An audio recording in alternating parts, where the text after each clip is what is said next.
Hey everyone, welcome back to Life of Us. In today's segment I'm going to be going over a custom D&D build, and that is a D&D build for the Dungeons & Dragons board game series as opposed to the actual Dungeons & Dragons RPG game. As you know, the board game series are fully co-op. They play 1 to 4 players. They part of what they call the D&D adventure systems, meaning they all interlink and can be played across all the games, so you can combine all the games to form one game. I know that the latter versions from Tomb of Annihilation onward are not really backwards compatible with the earlier versions in terms of the tiles and stuff, but you can still make it work. And I quite enjoy the series, as you know from this blog, and I've been creating some custom characters and custom builds, and as part of my recent it's a project. I've got up to 17 new characters, and this is the first one that I'd like to share with you. So without further ado, let's hop right on and have a look at it. Using our first custom character, that is Dameryn Ruinestone. She's a Dwarven Forgemaster. Always wanted to create a character that was a Forgemaster, and this character in particular has the ability to imbue and create new weapons. So as you progress through the game, you slay monsters, and as you slay monsters, you gain treasure cards. You can choose to smelt or melt these treasure cards to your forge, which we'll see in a minute, and actually create custom weapons for your character, which is unique to your character alone. And you can actually stack those weapons up to boost your AC and all your other powers and abilities, and also deal out a world of damage, as well as boost your normal power cards. So let's have a look at her character quickly. Lady Dameryn Ruinestone is of the adept few, gifted with the lore of the ancients and able to bend steel to her will. She uses her talents to imbue weapons and armor with raw forge power, which she wields into battle. So really cool stats for a Dwarven Forgemaster. She's got the fairly standard stats, I would say, and that is AC of 16, HP of 8, speed of 5, so still very slow for a dwarf, as all dwarfs in the series are, but we'll find something that might just actually boost that up in a second.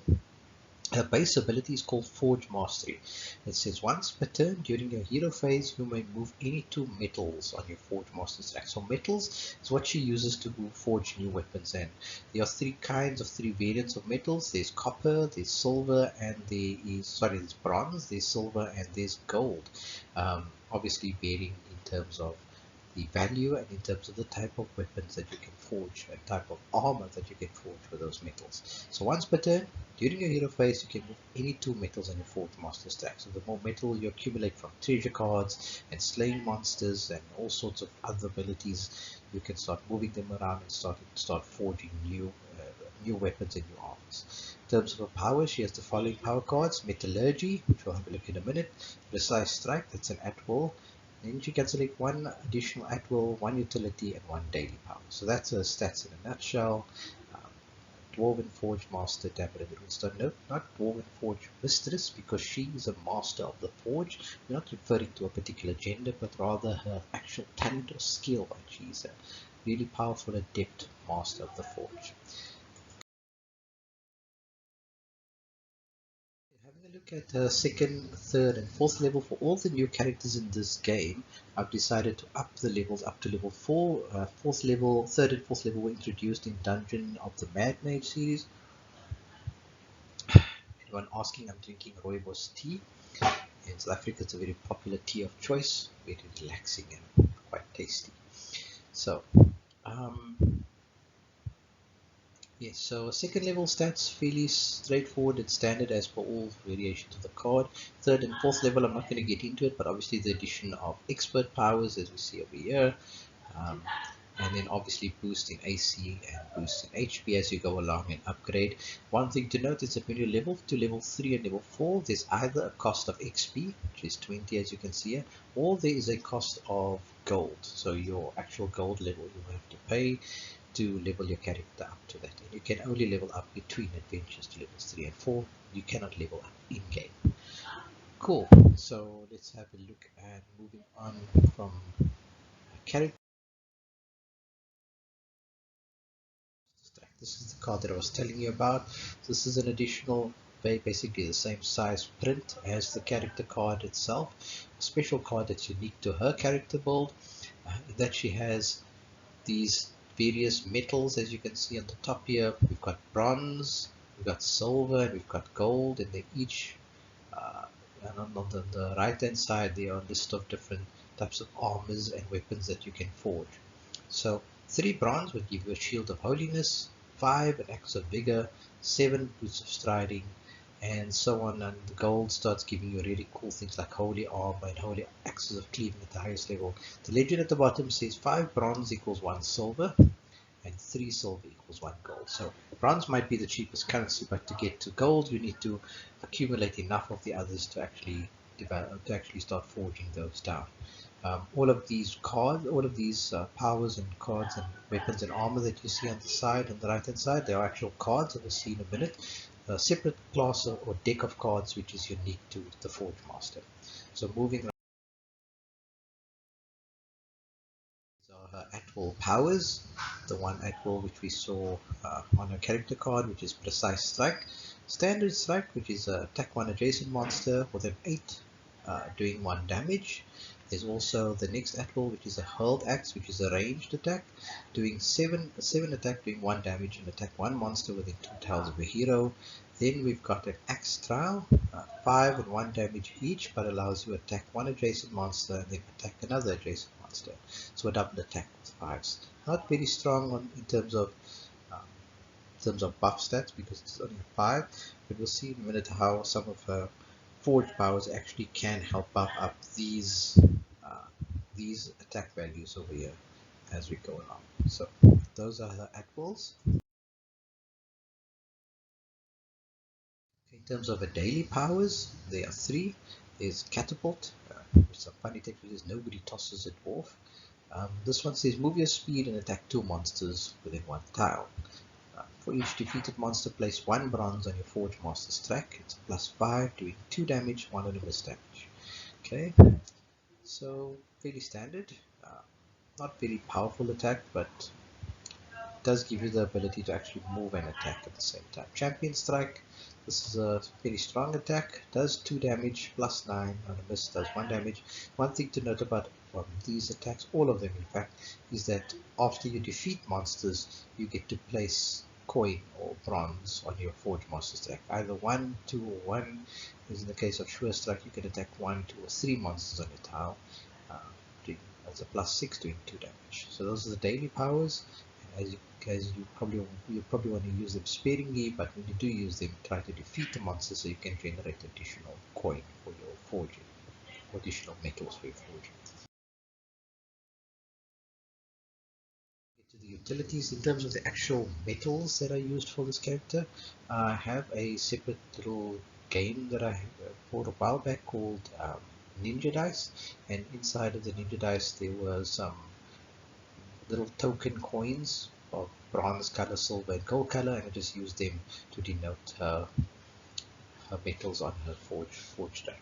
Right, so her base ability again is called Metallurgy. Metallurgy allows you that whenever you gain a treasure card, you may discard it and place 2 bronze tokens on your Forgemaster's track. So that's a very useful ability that you can actually smelt down those treasure cards, as I said at the start, to build new things. So that's a main base ability. Then there are some additional utilities like healing minerals, which gives you HP. There's smelting rods, which lowers the AC of monsters that are adjacent to you. And then there's something called Master's Tools, which allows you for a reroll like a scrimshaw, but you can do it twice. So those are your utility powers. Because of her huge stack of forge powers, Forgemaster powers. She's only got 1 expert strike, expert power, and that's called expert strike.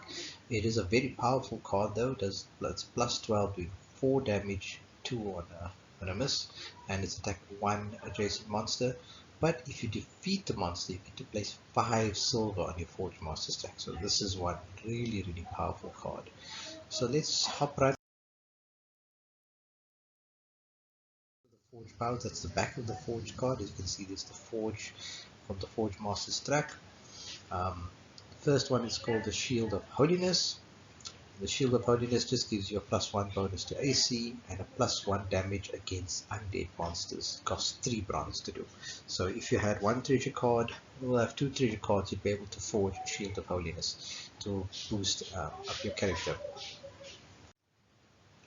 Okay, so as you can see, you'll be able to forge some of the bronze ones a little bit faster because you get it. And oh, the one important thing to note is that you can stack these cards. So normally with treasure cards, if you get a card that boosts your AC, you can't have another one that boosts your AC. But with Dameryn, you're actually allowed to stack her cards because her armor is unique to a character, and you can actually forge a full set of armor. So Shield of Holiness, +1 bonus to AC, +1 damage against undead monsters, and Axe of Vigor, +2 attack bonus to all attack rolls, costing 5 bronze. Very useful.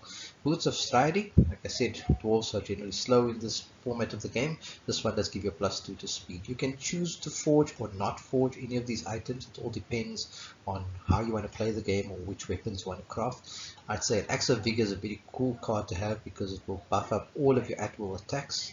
The double attack, which you saw earlier, would then be buffed up from a 5 to a 7. Pretty useful and pretty powerful. Silvers, so we get a Plate of Protection and a Helm of Holiness.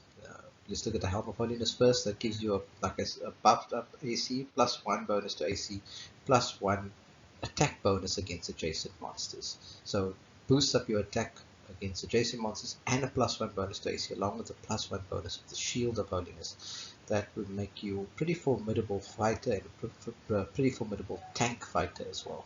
Plate of Protection. Place 6 HP tokens on Plate of Protection. Does have to be flipped once all those HPs are over, but you remove an HP whenever you're hit by an attack to reduce the damage by 1. Very useful. 3 silver. Then we get to the golds. The golds are very powerful weapons. The first one is a Hammer of Sundering.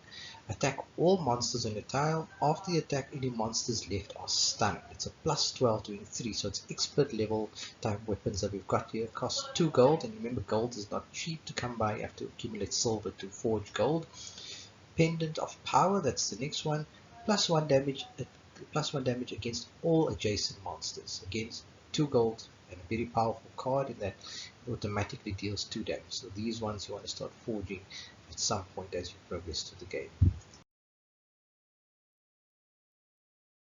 The last few forged powers, we have a Mace of Malice and a Ring of Revival, Holy Armor, and a Holy Axe of Cleaving. Mace of Malice, very similar to the Hammer of Sundering. It's a +12 doing 5 damage. It costs 2 gold though, so pretty pricey. But this one is to attack any villain within one tile, and you can poison that villain if you hit after the attack. So if you hit, villain's poison.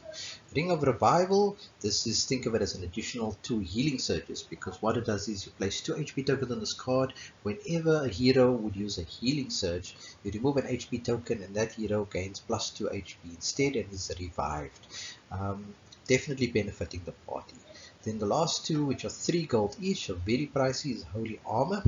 Holy Armor gives you a +2 AC, +2 HP, +1 attack bonus against adjacent monsters, and -1 less damage from traps, encounters, and spells. So very powerful piece of armor to pair with a Plate of Protection, an axe, or boots, whatever it is you want to complete your ensemble.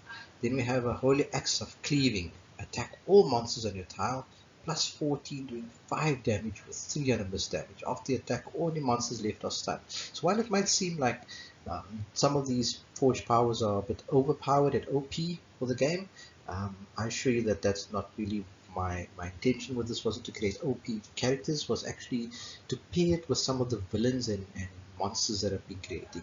So for the campaign that I'm busy building, it's very common to find monsters that start off on with 3 hit points at minimum, as opposed to a single HP as per most of the previous versions of the game. So the monsters do become a lot more powerful in the campaign that I'm preparing. There are about 8 new villains, as well as a few monsters that I'm busy building, and it's going to be a lot harder. So a lot of the characters, while they might seem a little overpowered for the initial games, try them, spin them out, maybe up the monster levels on your games. You can use them in the existing games. You want to play Castle Ravenloft or Wrath of the Shardlin, Legend of Drizzt, or whatever it is you want to play. Have a look and see how these characters play out. interested as always to find out how they play out for you, sign up in the comment section. Let me know what you think. So that, in a nutshell, everyone, that is Dameryn Ruinestone, the Dwarven Forgemaster. Join me next time as I go through another new character build, and hopefully we'll be able to squeeze in a villain after that. Thanks for joining, everyone. Bye.